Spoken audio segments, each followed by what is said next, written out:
thank you for inviting me to moderate what hopefully is going to be a very interesting panel discussion. Let me start by saying that, the idea to market or lab to market journey of any innovation is directly proportional to regulatory controls. Why do I say this? Because if you look at digital innovations, for example, they outpace pharma innovation by a factor of 10, thanks largely to minimal regulatory interventions. Pharma, as you know, has fairly, overreaching regulations, and the gestational timelines involved in bringing an idea to the market or taking a product from lab to market, therefore, becomes very onerous and long. COVID, however, has changed this with accelerated regulatory processes that saw vaccines being approved in less than a year. The concept of emergency use approvals, rolling reviews, and parallel phase one, phase two, phase three clinical development have all played a significant role in regulatory acceleration. And we should not lose this opportunity to basically bring in regulatory reforms that will enable larger R&D investments and hopefully prolific innovation because of accelerated regulatory timelines. Why do I say this? Because obviously, if the time to market is speeded up, then the return on investment is much faster, and it also sets up this virtuous cycle of investment, innovation, and income that really fosters and drives innovation. I'm therefore delighted to really have, moderate a panel that can discuss the opportunities that can shape regulatory policies, which in turn will trigger innovation and innovation-led economic growth path for all of us. So without much ado, let me start by calling upon the first panelist, our Health Secretary, Dr. Rajesh Bhushanji. And let me start by asking you this question about the fact that, the government actually had set up an multi-stakeholder committee between industry, academia, and the government policymakers. And I was a part of that committee. We were tasked to come up with a report which was basically entitled Catalyzing the Pharma and MedTech Innovation Ecosystem. And the recommendations that we came out with were about regulatory reforms, which was really focusing on regulatory acceleration. We, of course, spoke on research funding. We, of course, spoke on the importance and how to bring about greater industry-academia linkages. And of course, it was also a very important recommendation was around policies and programs. The question I want to ask you is, as the health secretary who has seen this report, how do you think we can go about implementing the recommendations of this report? And before I ask you to, discuss this, I'd also like to basically dwell upon one topic, which is the Bayh-Dole Act, for example, which was quite an inflection point in innovation in the US. This act, which was introduced in 1980, has led to over 10,000 startups from IP generated from US academia, which has led to over 200 new drugs and vaccines, and is estimated to have contributed over $1 trillion to the US economy over 4 decades. So I'll request you to kindly comment on how we are going to go about implementing the recommendations of this particular report that I was part of the committee. And, what are your thoughts on accelerating the regulatory process? Thank you, and a very good evening to all of you. It's indeed a pleasure to be part of this dialogue. Let me thank IPA and let me also thank Dr. Kiran Majumdar Shaw for having raised this very important point. While both the Ministry of the Department of Pharmaceutical as well as Ministry of Health and Family Welfare are privy to the contents of the report that you just referred, we also place on record our appreciation for the kind of exhaustive work which has gone into this. Simultaneously, there was another committee in the Ministry of Health which also looked at some of the issues which the committee that you referred to and you were part of went into. And on both the recommendations, that is, recommendations of both reports, a lot of action has already been initiated. And since it involves multi-ministry, multi-department coordination, so we have requested the Cabinet Secretariat to lead this process of implementing various recommendations. Let me quickly refer to some of those, and maybe in course of this discussion, we will discuss some other recommendations also. You see, the major issue that acts as a critical challenge to innovation as far as regulatory processes are concerned is the issue of the regulatory processes being multi-pronged and scattered. For example, you have today multiple agencies that a innovator or a private sector entity has to traverse before requisite approvals are given. For example, you have CDSCO, which is the nodal for giving such approvals. You also have the RCGM, which is housed in Department of Biotechnology, although it is formulated under the rules of Ministry of Environment and Forest. You have GEAC, which is in the domain of Ministry of Environment and Forest. Then you have ICMR. If you are looking at a rDNA product or new drugs, so these are the agencies that you have to go through. So one major uh, initiative that is in the works is to ensure that they are all um, brought at one place and requisite modifications in the rules framed under certain acts are done so that everything happens in the national regulator's office. The same holds true for Committee for the Purpose of Control and Supervision of Experiments on Animals. In fact, I had to write this down because I keep on forgetting the full name. This is now under the Ministry of Animal Husbandry. So the timelines for disposal of applications by CPCSEA are also being fixed. So this is one example of bringing these scattered agencies that look at various regulatory aspects at one place, and if amendment in rules are required, those amendments be done. The second example I wanted to give you was parallel submission of application for marketing authorization, for import registration, and for import license. Presently, this does not happen. It's sequential. So if the whole thing is made parallel, we save time, we incentivize people who are ideating, who are innovating, and who are eventually manufacturing in India. So these are just two examples. There are multiple other examples, but maybe in course of this dialogue, I would get an opportunity to refer to those also where things are in fairly advanced stages of implementation. Thank you.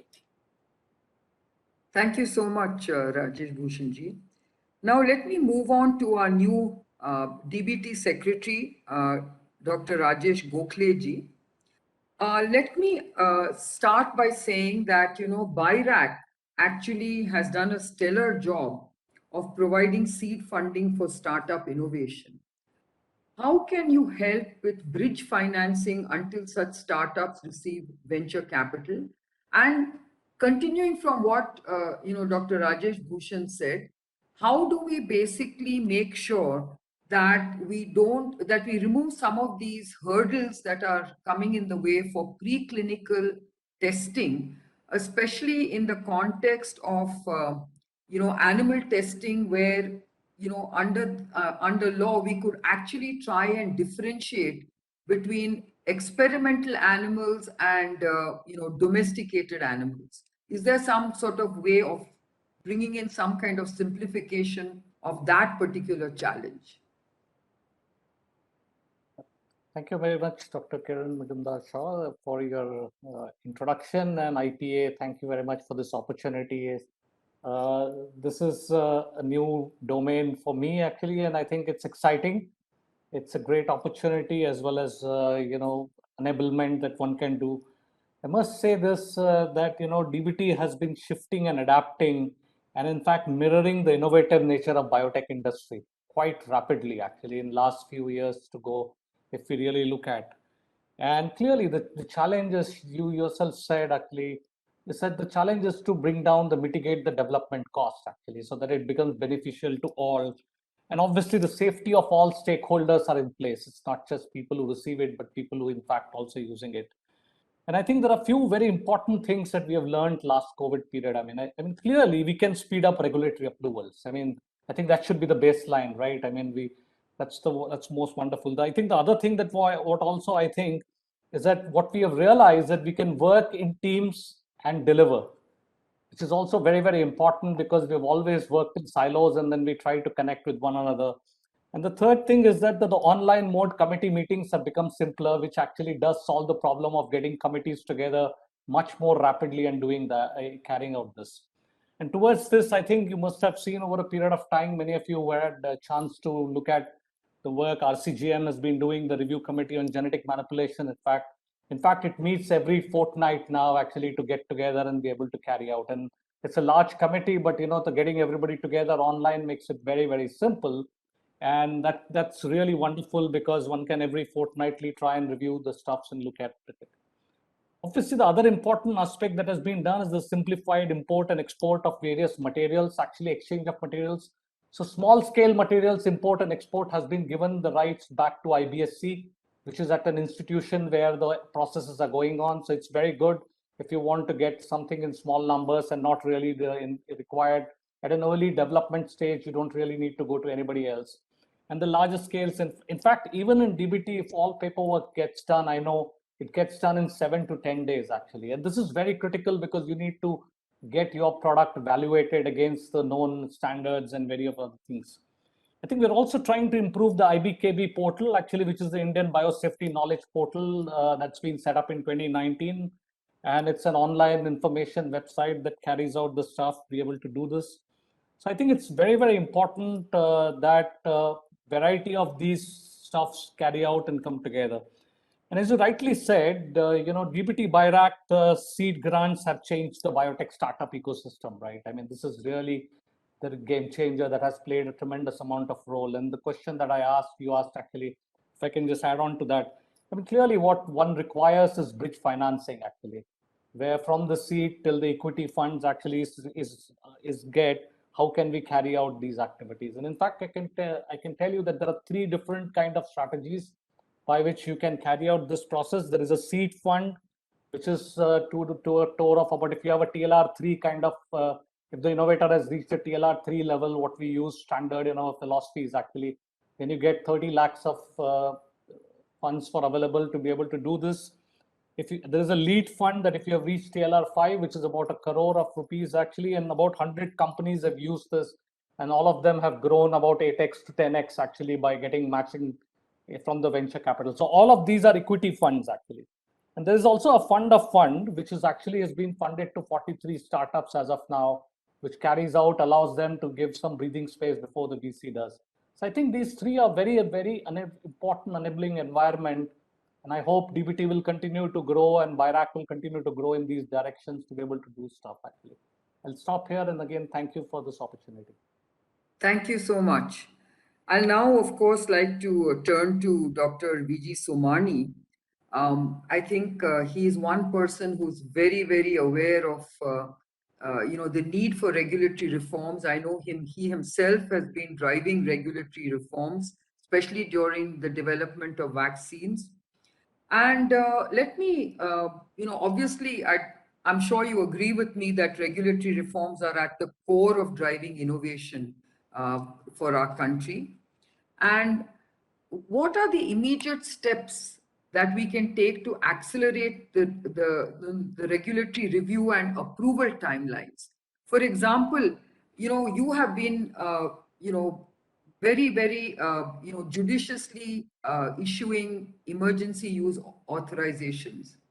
You have also been doing rolling reviews. You've been allowing a lot of parallel clinical development of the vaccines. And can we leverage those learnings for drug development? For example, we also know that during this 1 year, during which the entire world looked at its own regulatory processes to bring a COVID vaccine to the people as soon as possible, I think there was a lot of strong science used. There was a lot of good clinical data that was generated. So we did not compromise safety, efficacy, and of course, immunogenicity, which is so very, very important, especially in the realm of biologics. So over to you, Dr. Somani. How are we going to reduce the time to market? How are we going to bring about regulatory reforms and use some of the learnings that we had during COVID to develop vaccines and extend it to drugs? Thank you, Chair, and thank you, IPA, for this opportunity. I hope I am audible. Yes.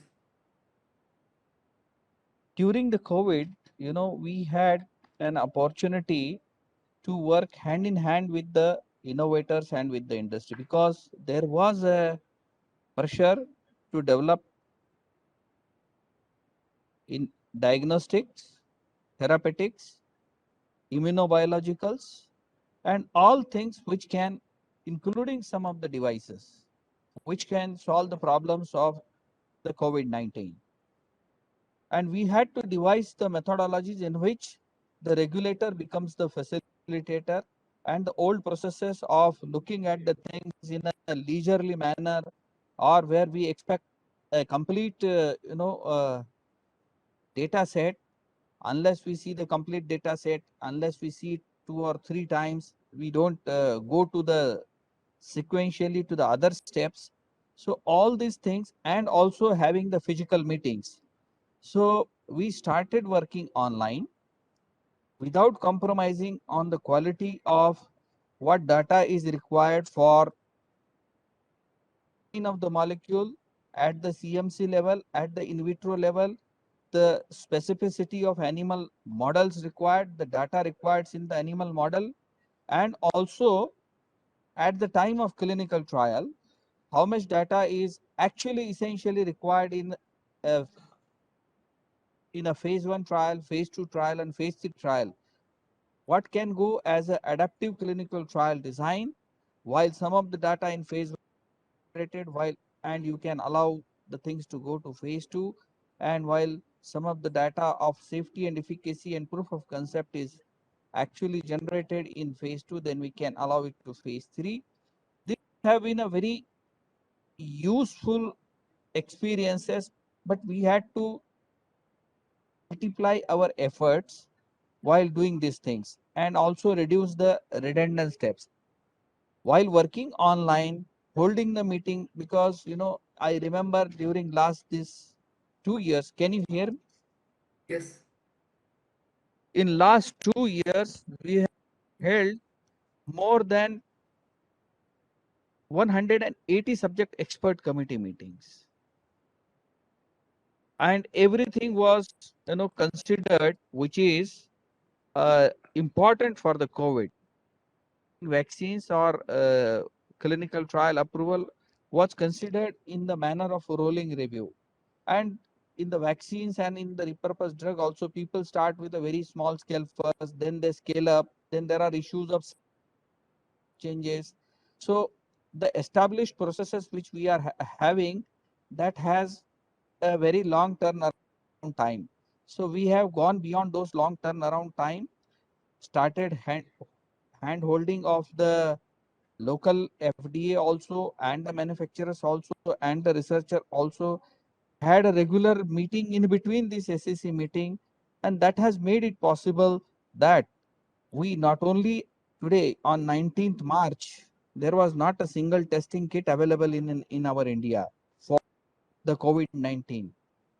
We had to work with the suppliers, with the manufacturers, with the importer, get it validated into the labs, get it developed. Today we have more than 400 kits, out of which 50%, 200s are manufactured in our country.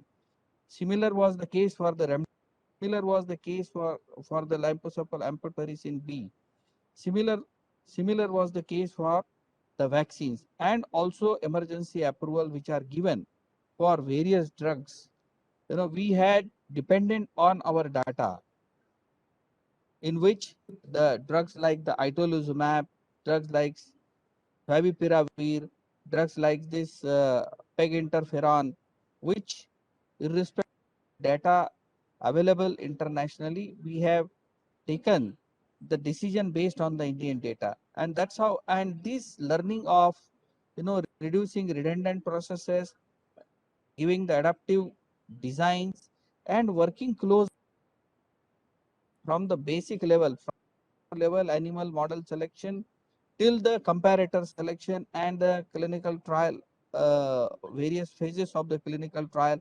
Sometimes we also had a trial where the sample size was, more than 5,000, and we had to negotiate that at this interim level, this will become a statistically significant, and this much of immunogenicity, and 3 months or 2 months post second dose, or whatever is the last dose, safety data will be enough on the basis of science. So this way we have evolved on, and meanwhile we were in continuous touch with all major regulatory authorities, UK MHRA, US FDA, WHO, part of international coalition of medicinal regulatory authority. So we never diverted from the international expectations also.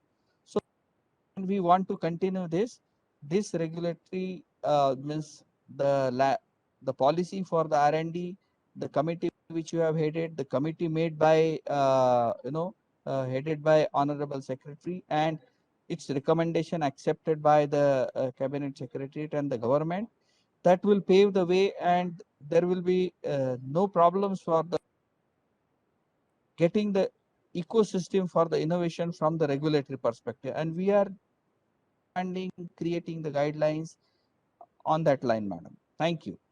Thank you so much. It gives us a lot of hope that we will see very, very strong regulatory reforms that will really create the right regulatory ecosystem to drive innovation. Thank you so much. Let me now turn to an industry doyen, Dilip Sanghvi. The government has recently posted a proposal for research-linked incentives. And can you comment on the challenges of investing in novel molecules, and what factors do you think will lead to augmentation of innovation?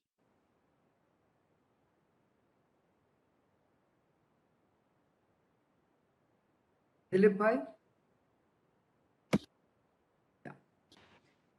Yeah, can you hear me? Yeah. Okay. Thank you, Kiran.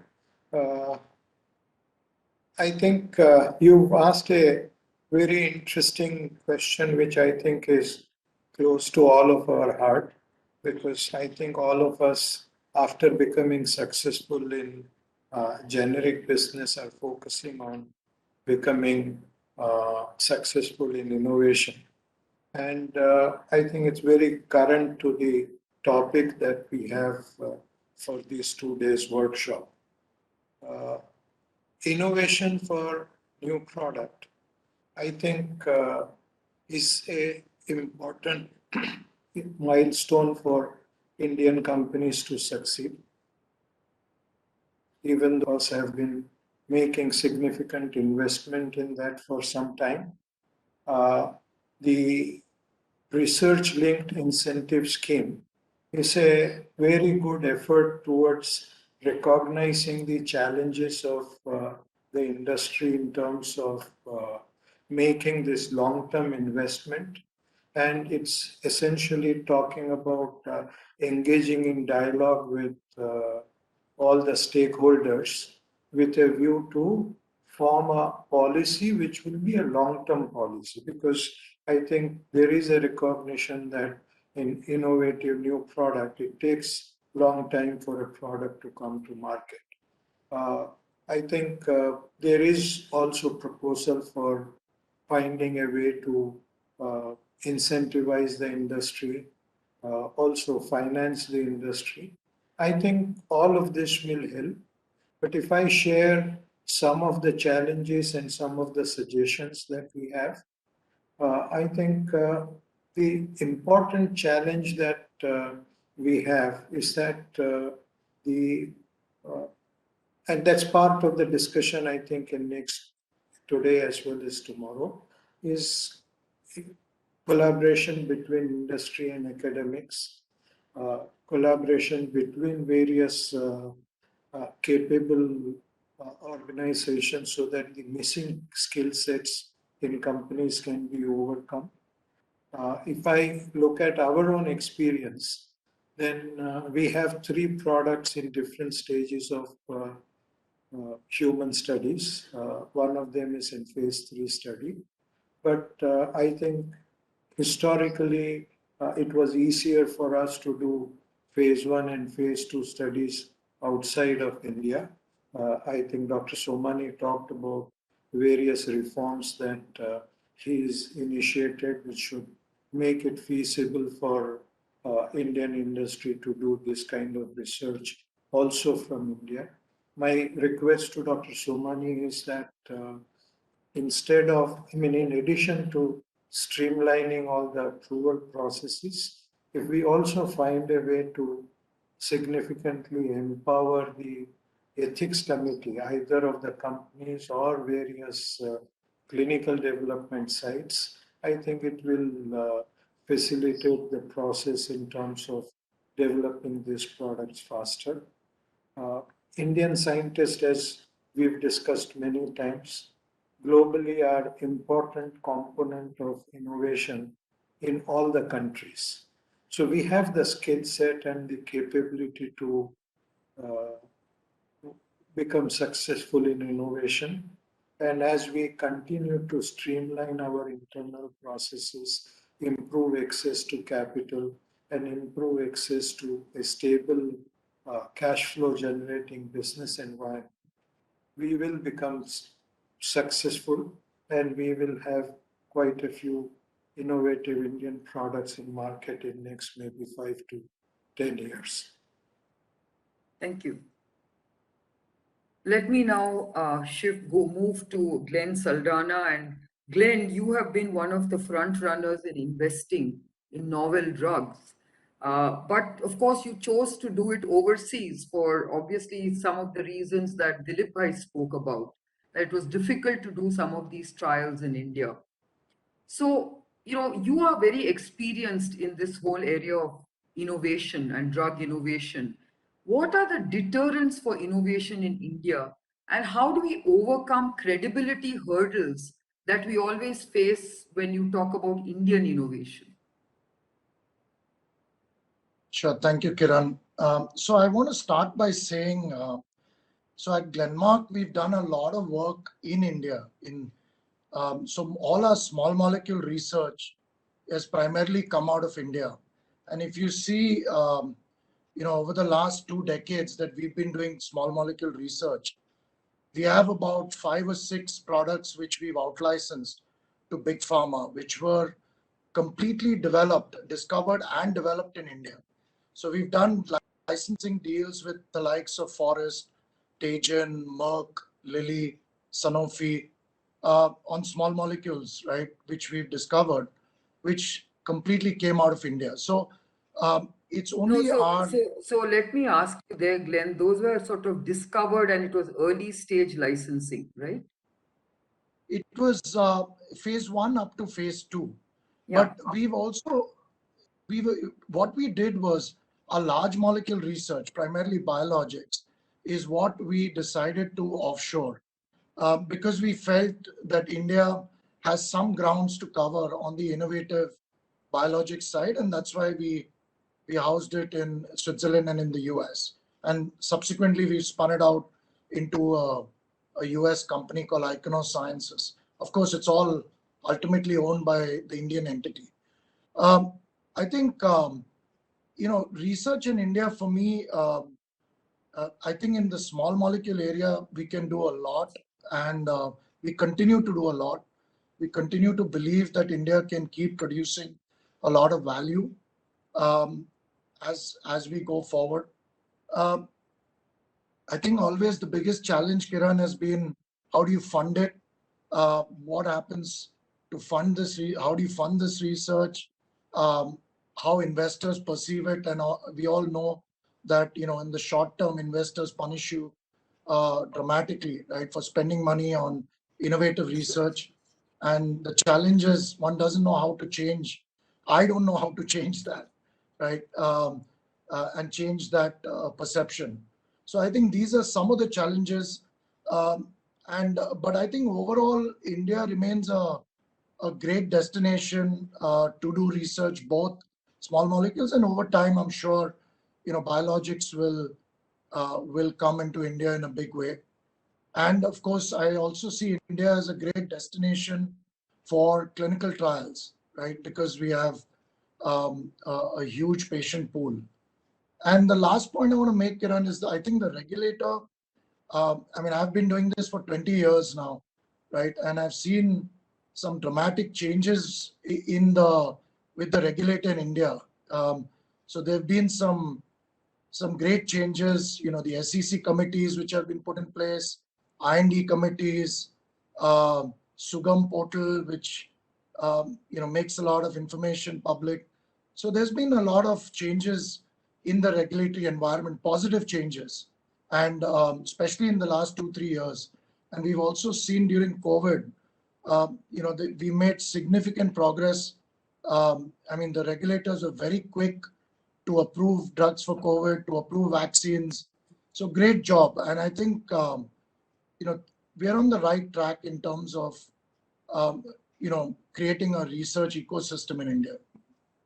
No, absolutely. I think, as you said, the regulator has really done a great job of, really accelerating a lot of these efforts during the time of COVID. And that I think that's what we're discussing today as to whether we can actually go beyond COVID and, help, new drug development now that the clinical temper is also improving in the country, where I think the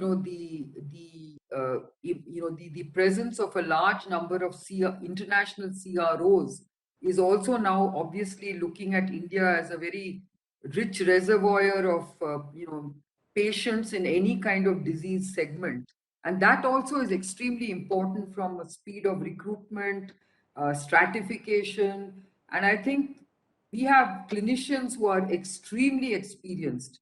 So I think from that point of view, I think we have a lot going for us, and I think having Dr. Somani also sort of driving the agenda of accelerated reviews and approvals will actually help us to get products to patients much sooner.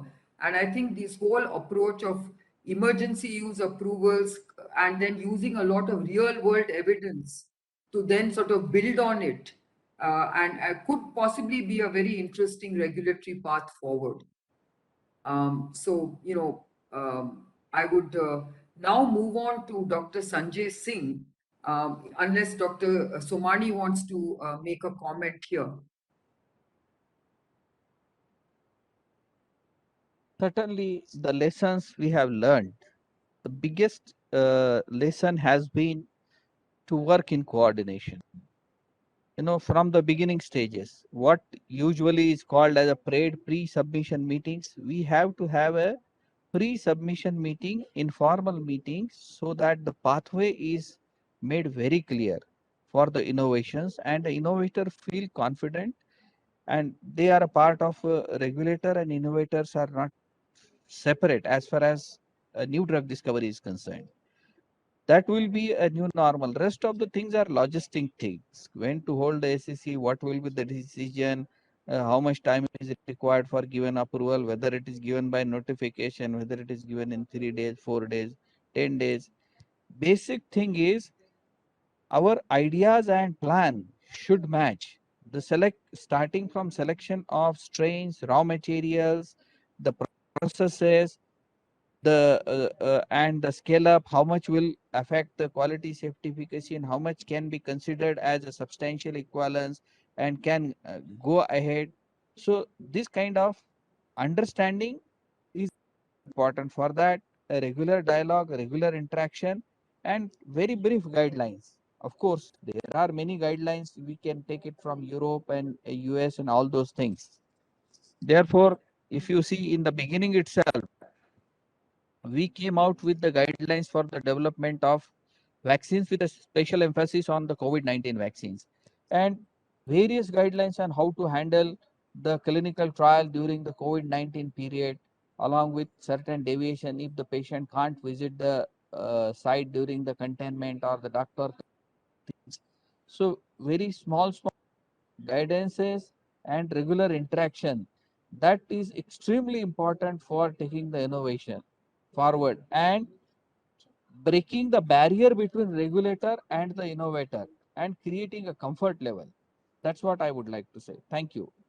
No, absolutely. I think this whole approach of collaborating and facilitating is really the way forward as far as regulations are concerned. And I think you have actually set the pace for doing that. Let me now turn to Dr. Sanjay Singh. You have been bold in pursuing India's first mRNA vaccine. And I'd like to have your comments on what is your wish list to make it a success and bring it to the market as soon as possible.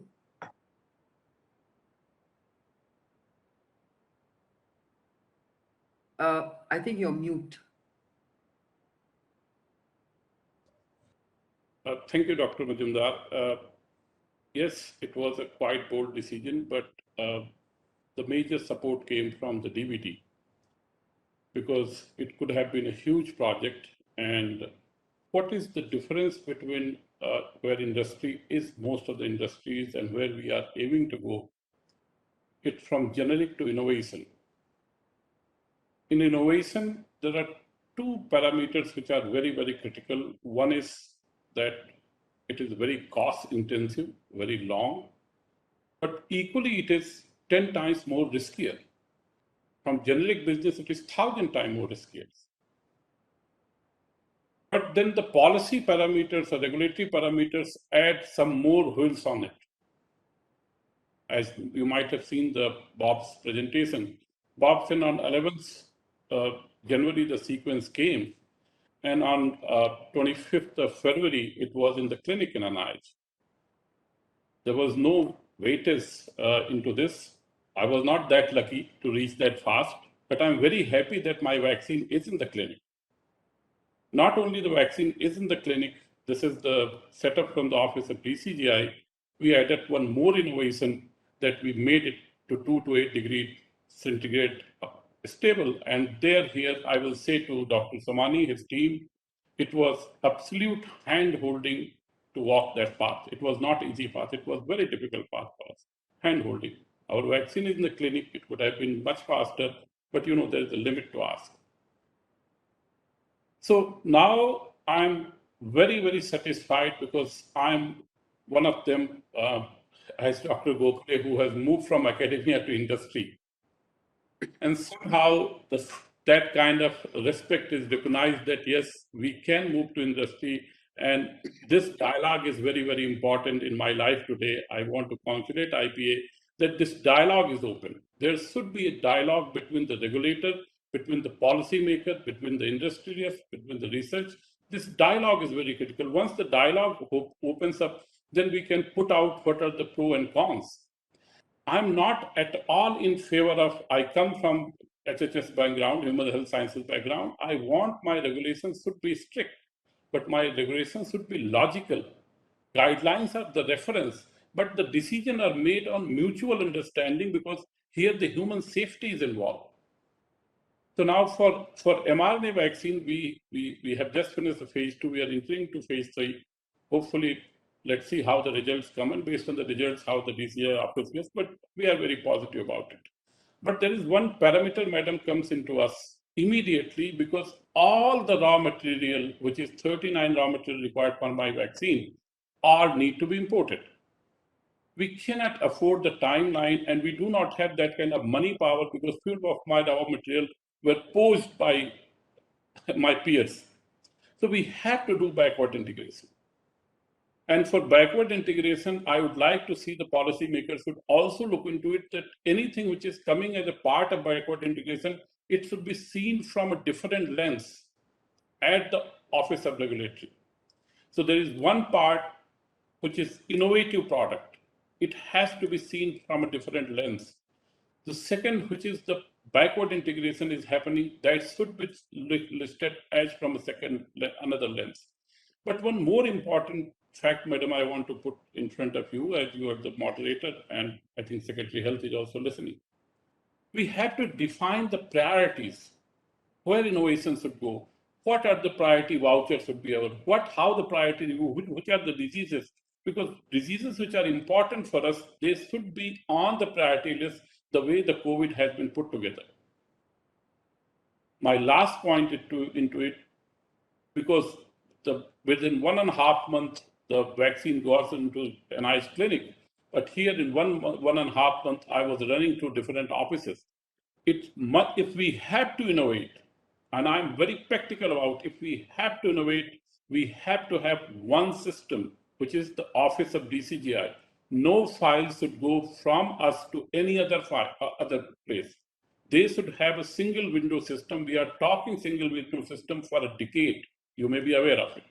But now I think government has come up. Government is very supportive for the innovation. We have to create a single window system at the Office of DCGI. Let Office of DCGI decide to whom do they consult.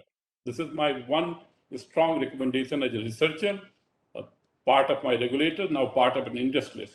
The second point I want to mention, which is equally important, that somehow this dialogue should continue.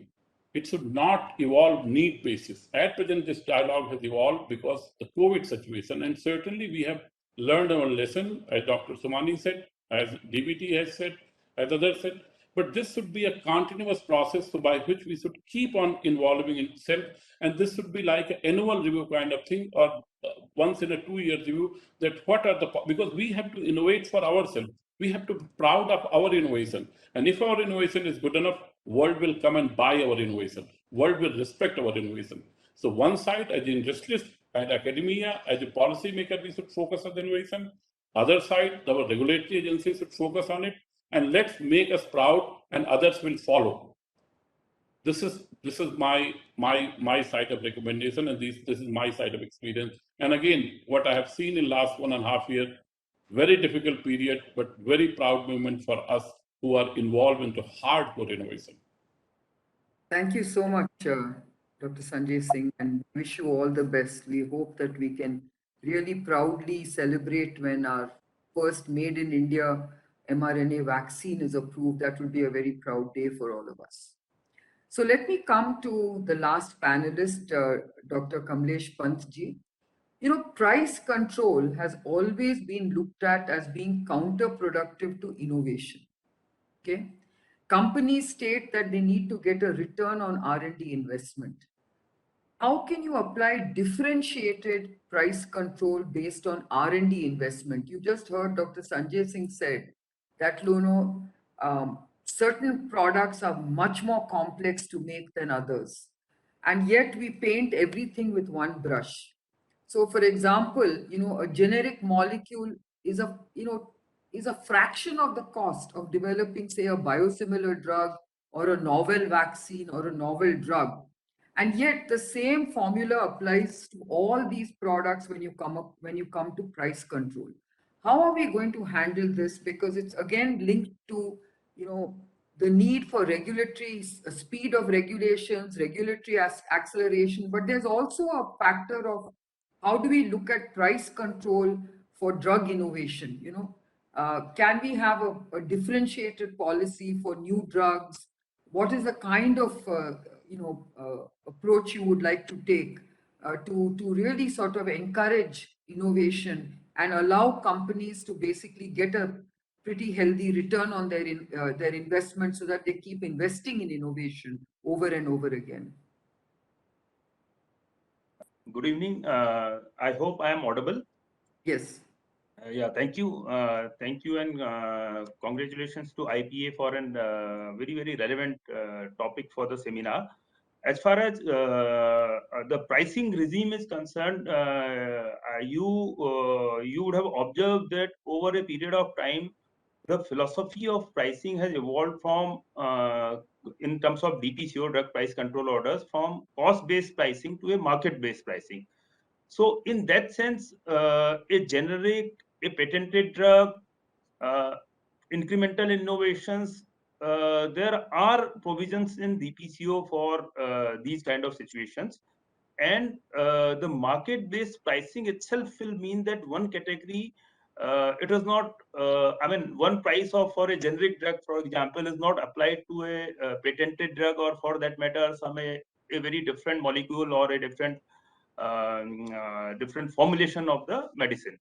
So formulation wise, category wise, and also patented in terms of patented drugs, etc., there are different methodologies in the overall overarching kind of philosophy of market-based pricing. So in that sense, pricing is different for different categories of drugs. DPCO, in NPPA, of course, we are guided by DPCO, and DPCO is kind of the Bible or Gita for us. I mean, we are bound by it.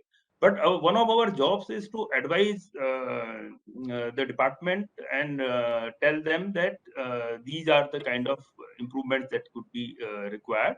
So DPCO is also a work in progress. Currently, also improvements in DPCO are being considered by Department of Pharmaceuticals. And of course, anything that is evolving, that is a work in progress, cannot be said to be perfect. So our effort is to constantly improve the provisions of DPCO and suggest those provisions to the Department of Pharmaceuticals. And they, of course, actively considered these suggestions, changes. Of course, pricing for a company, a predictable, reasonable, and supportive kind of pricing regime is crucial. And I can assure you the veterans of the industry that we will be in constantly touch with the industry veterans. We will constantly try to evolve the provisions of DPCO so that the requirements of innovation are taken care of. And this will be a continuous process. This will be a continuous dialogue, and we will welcome any suggestions in this regard. Thank you. Well, one of the ways of basically looking at price control has always been to basically look at the cost of inputs and then have some kind of factor and then decide the final price. Now, that really does not take into account many of the other investments that go into innovation. For instance, the cost of developing that drug, the kind of investments that have gone into not just R&D, but manufacturing, all the things that go in with drug innovation. And it becomes a very simplistic approach that DPCO takes in arriving at a price. So I think we need to find ways of encouraging and incentivizing innovation. So for instance, why can't you basically allow new drugs or any kind of drug innovation to be exempt from price control for a certain period of time? I mean, we all understand that in India, we obviously want to develop drugs that provide affordable access. But on the other hand, when you want to innovate new products, like what Dr. Sanjay Singh is doing, or what Glenn Saldana, Dilip Sanghvi, and including myself have been doing to try and develop new drugs, it is a very expensive and lengthy process. And above all, it's a very high risk journey that we are on. So, the outcome is never predictable. And all this kind of adds to the cost of drug innovation. So very often they say that, when you have a drug pipeline, not everything will succeed. But then you add the cost of the ones that did not succeed to the one that succeeded as well. So I think, we do need to look at drug innovation in terms of incentivizing it. And one of the research linked incentive schemes ought to also look at drug innovation and exempt it from price control, at least for a certain period of time. I don't know whether, Dilip Bhai or Glenn would like to comment on this.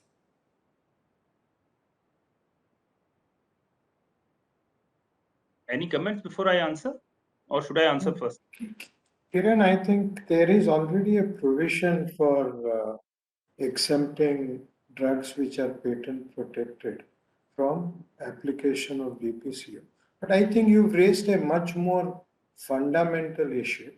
And that issue is that for one product which is successful, we would have invested in quite a few others which did not succeed.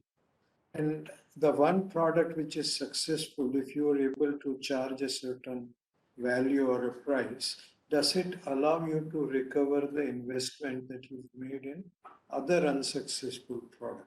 And these are fundamental questions that I think all of us have been discussing with both the regulator as well as our ministry. And I see a increasing recognition for the challenge that we face in the industry, in their understanding of our economics. Glenn, I am sure you share my view. No, I totally agree with you, Dilip bhai. I think, that's the biggest challenge right now is, there is a provision currently, right? How effectively we can use it to broad base it is going to be the key. No, and I think, as Kamlesh ji said, I think the important thing is to have a dialogue. The important thing is to constantly have a collaborative approach to even drug pricing for innovation. So I probably ask Kamlesh ji to, give his comments. Yes, thank you. Again, as Dr. Sanghvi said and Glenn also said that there is already a provision in DPCO that exempts patented drugs, and the details are in para 32 of the DPCO for 5 years. And then DPCO is not applicable to those particular drugs. Simply. But it seldom is applied, I can tell you that. Sorry? I said it is not easy to basically, get that kind of exemption, because in some way they also try and sort of get a price control in a different dimension. So I just wanted to. The provisions of the DPCO para 32 are reasonably specific.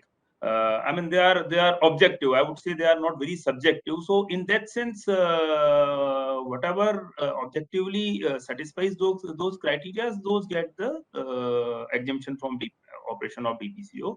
One is that part. Secondly, we do consider incremental innovations for separate pricing also. Of course, incremental innovations are not kind of R&D and all those one molecule succeeding out of 10 or 100. Those kind of those are not incremental innovations in that sense.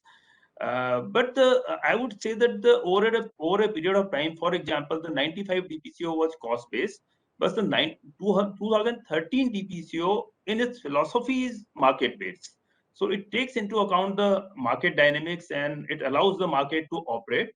Of course, there are restrictions on those operations in terms of the scheduled drugs which have a ceiling price, and also for non-scheduled drugs there is a 10% per annum kind of a cap in terms of increase in prices. So I agree, these are all work in progress. This is a very, very complicated kind of landscape where balancing the requirements of affordability, innovation is a very, very complex and new challenges keep on coming in.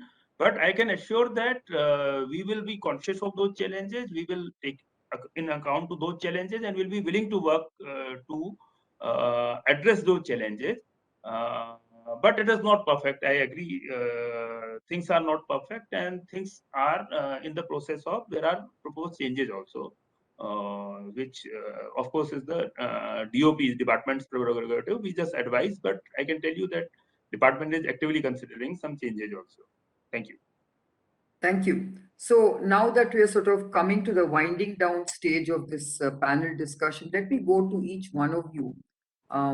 Maybe I can start with Dr. Rajesh Bhushanji. Would you like to, give your concluding remarks after listening to the various comments? Thank you. Two things that I would like to say at this stage of this discussion. One, that if we are serious about replicating and institutionalizing the changes that we have seen, and significant changes we have seen in the last year and a half of tackling the pandemic, various departments and ministries within Government of India will have to shun their territorial approach, and we would have to move towards, which I'm confident we have started that journey, move towards, as Dr. Sanjay Singh said, a single window system, which is part of multiple recommendations of multiple committees. So that's point number one. Point number two is that, and it happened in the last year and a half, we need to further institutionalize it. There has to be a constant dialogue between the regulator, the nodal ministries and departments, and the segment that is expected to ideate and innovate and then manufacture. And if in advance they are told that these are the priority areas, these are the requirements, this is the potential market size. If the product comes into being, then innovation becomes accelerated. We saw this happening with manufacture of diagnostic kits, to cite only one example in our country, where the regulator, the nodal ministries, the departments got together with the promoters, and this information was shared, and then hand-holding and technical assistance and all other kind of assistance was provided, and we saw the results today in most of these companies exporting their diagnostic kits outside the country. So these are two major sub-themes that I would like to underline going ahead. Thank you. Thank you. Dr. Gokhale, maybe I would ask you one question, and that is, you heard Dr. Sanjay Singh said that nowhere in the world do you need permission to start or initiate a program and take it into a preclinical level. So right now, of course, there is a lot of permissions required to actually even carry out preclinical studies. I mean, I hope that the regulatory reforms that we are talking about will allow companies to initiate a research program and then basically look at data and be able to go with a comprehensive dossier to allow an IND filing, with a time-bound kind of approval. So, what are your thoughts on that? No, I think, thank you very much for this question. I mean, I think we've been discussing this in RCGM, and in fact have agreed to several times to be able to simultaneously do the PCT study as well as carry out the early pre-development part. Actually, I think we clearly need to harmonize the stuff to be able to make it successful, and there's no doubt about it. And there are bottlenecks, and there are mindsets, I think, more than anything else. And as we've been talking about, it's about the way we feel about it. It's not really what is happening. And I think, as all of you rightly said, actually the biotech industry is such rapidly shifting, actually, in fact, my opinion. I mean, we're going to have stem cell mediated molecules. You have to have genetic mechanisms of being able to do this. And I think until unless we open up our own regulatory processes, we are going to be lagging behind in doing really high-end, cutting-edge innovations in the industry, in the health sector. So I really think we really need to focus and harmonize efficiencies, as everybody has said. And I think we all on the top of it. I think I'm sure we have a better future ahead. Thank Yes, you. I think, this has been a very interesting discussion. I think we've had a very open discussion on various aspects, but it's good to see alignment of thinking that, we all need to basically work together, collaborate, break down the silos, and just sort of focus on innovation, because at the end of the day, India needs to put itself on the map of innovation. And right now we are very, sort of sparse when it comes to the number of Indian innovations that we see globally. So I think it's of compelling self-interest for every one of us to basically, partner, collaborate, and work together to make sure that we remove all these deterrents and impediments and focus on bringing new molecules to the market. Especially, it's not about the market, but it's bringing new molecules to patients and addressing unmet medical needs. And of course, I think despite whatever we might be discussing, I think we are all very, very focused on making sure that we cater to the patient needs in our country, which means we have to focus on affordable innovation. So I think that goes without saying. But let me end by thanking every one of you for your very valuable comments. And, I look forward to continuing this conversation and this dialogue. Thank you.